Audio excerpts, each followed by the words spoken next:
आपका स्वागत है आपके अपने YouTube चैनल महाअध्ययन में। वीडियो को लाइक करें और अगर आपने अभी तक चैनल को सब्सक्राइब नहीं किया है तो जल्दी से कर दें। आज हम करने जा रहे हैं हमारी 8वीं कक्षा की गणित की वर्कशीट जिसका नंबर है 14 और आज हमारी तारीख है 12 नवंबर।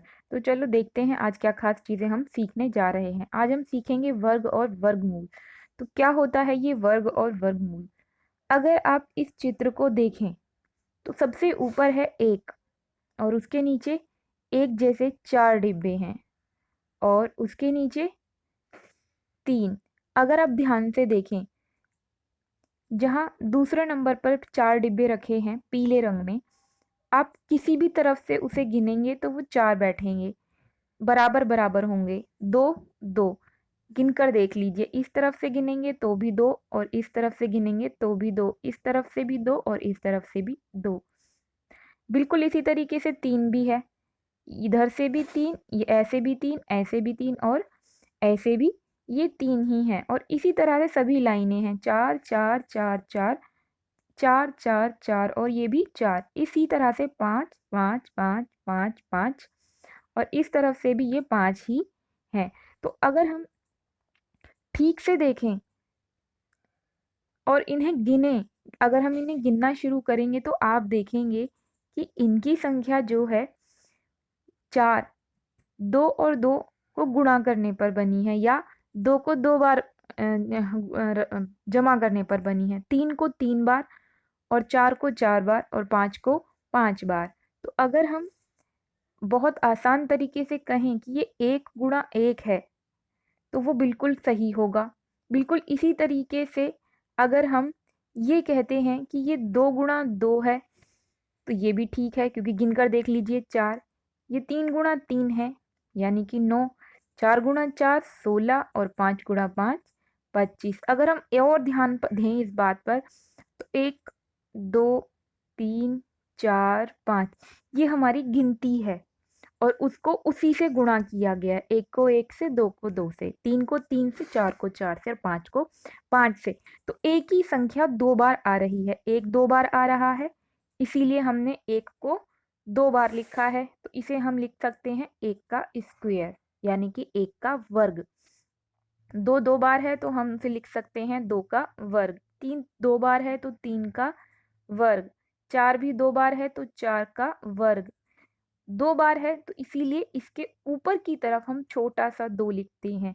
पाँच भी दो बार है तो इसके ऊपर भी हम छोटा सा दो लिखेंगे। इसका मतलब है कि पाँच दो बार है, चार दो बार है, तीन दो बार है, दो दो बार है, एक एक बार है। किस चीज में? गुणा में है। पाँच गुणा पाँच है, दो बार है मतलब पाँच गुणा पाँच है, चार दो बार है मतलब चार गुणा चार है। और ये जो दो है इसे हम वर्ग कहकर बुलाते हैं। तो चलो पढ़ लेते हैं यहाँ पर क्या खास और बातें बताई गई हैं। दी गई आकृति एक खिलौने की है जिसमें पांच ब्लॉक हैं। इन ब्लॉक को एक के ऊपर एक रखा गया है, प्रत्येक ब्लॉक बराबर हिस्सों में बटा हुआ है। मुझे इन ब्लॉक में एक पैटर्न दिखाई दे रहा है जिसे मैंने पूरा करके लिख दिया है। और वो पैटर्न कौन सा है? वो ये है जो मैंने अभी अभी आपको बताया। और इस प्रकार से जो संख्याएं मिली हैं वो हैं एक, चार, नौ, 16, 25। वो हमने अभी अभी देख ली हैं। अब बढ़ते हैं आगे और देखते हैं कि क्या और खास बातें हमारे लिए मौजूद हैं।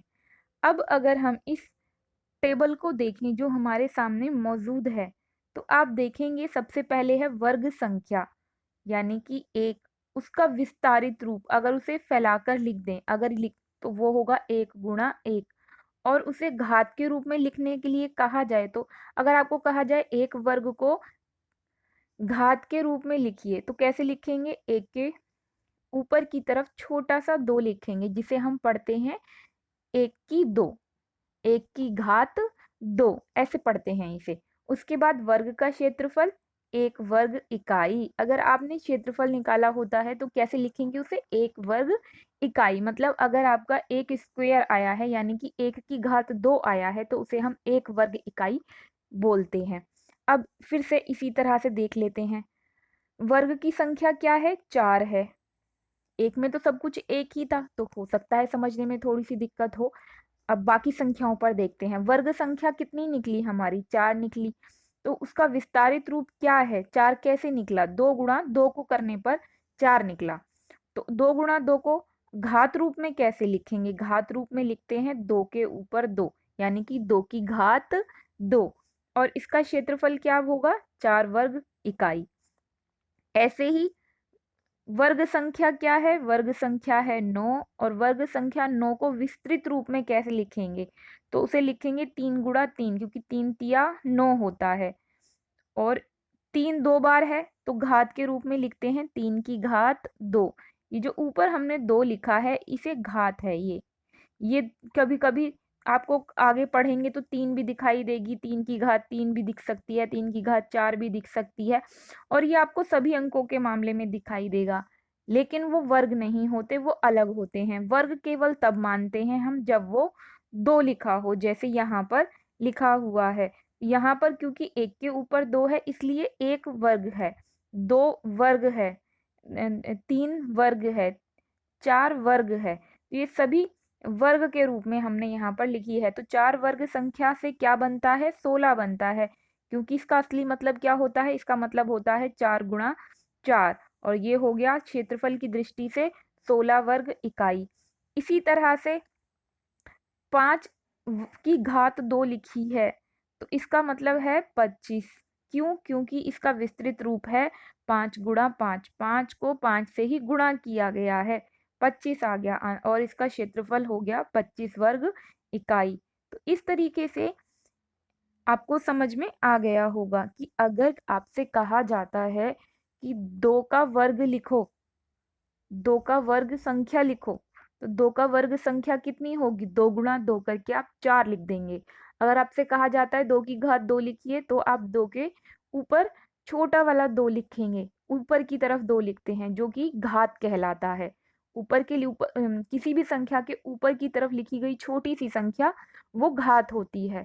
2 का वर्ग 2 में वो संख्या 2 होती है। अगर वो दूसरा कोई दूसरी इकाई के रूप में होता तो हो सकता है वहां पर 2 की जगह पर आपको 3 या 4 भी दिखाई दे सकता था, लेकिन हम वर्ग पढ़ रहे हैं तो वर्ग में हमेशा घात 2 होती है।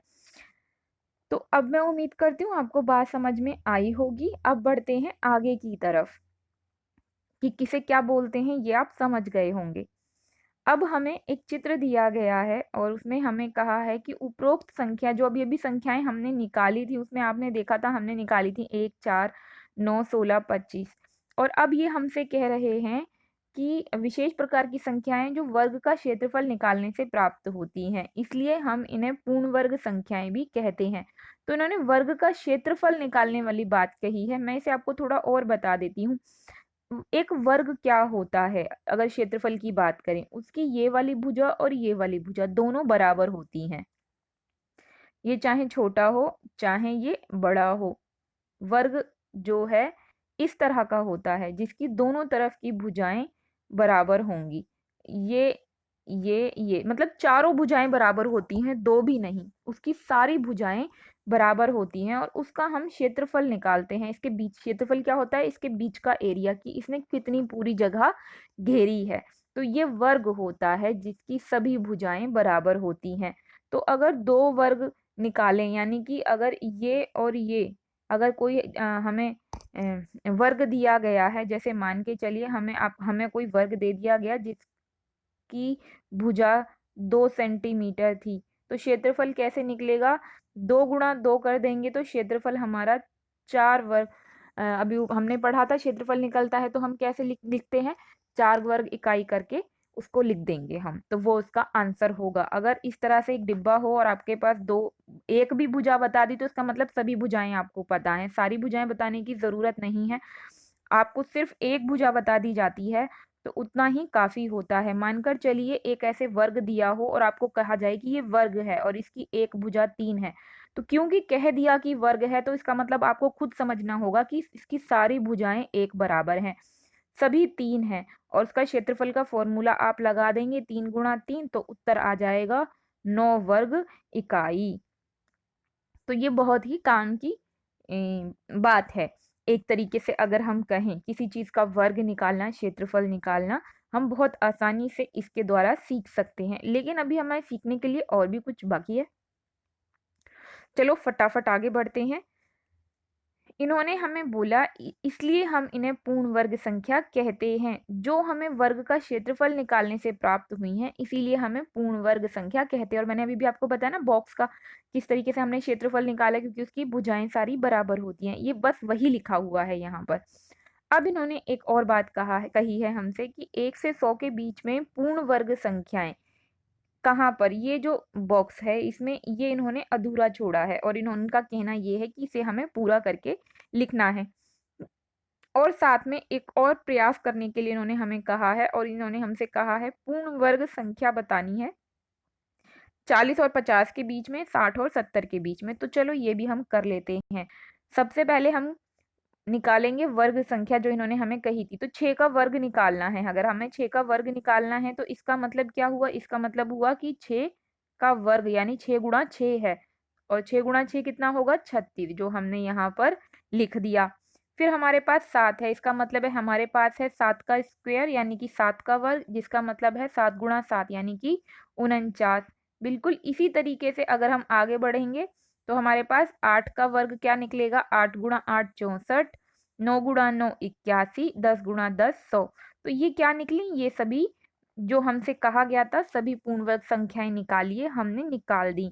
6 की वर्ग संख्या भी निकाल दी, 7 की भी, 8 की भी, 9 की भी और 10 की भी। तो ये सभी क्या हैं, ये सभी वर्ग संख्याएं हैं जो आप अपनी कॉपी में आज करेंगे।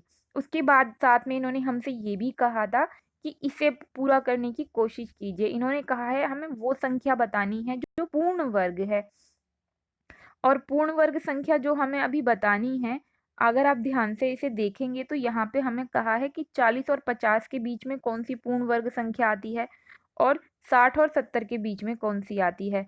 तो अगर हम बात करें 6 गुणा 6 तो हमारे पास आता है 36। अगर हम बात करें 7 गुणा 7 तो हमारे पास आता है 49। और अगर हम बात करें 8 गुणा 8 तो हमारे पास आता है 64। तो पूर्ण वर्ग संख्या हमें निकालनी है 40 और 50 के बीच में। तो 36 तो 40 और 50 के बीच में नहीं आता।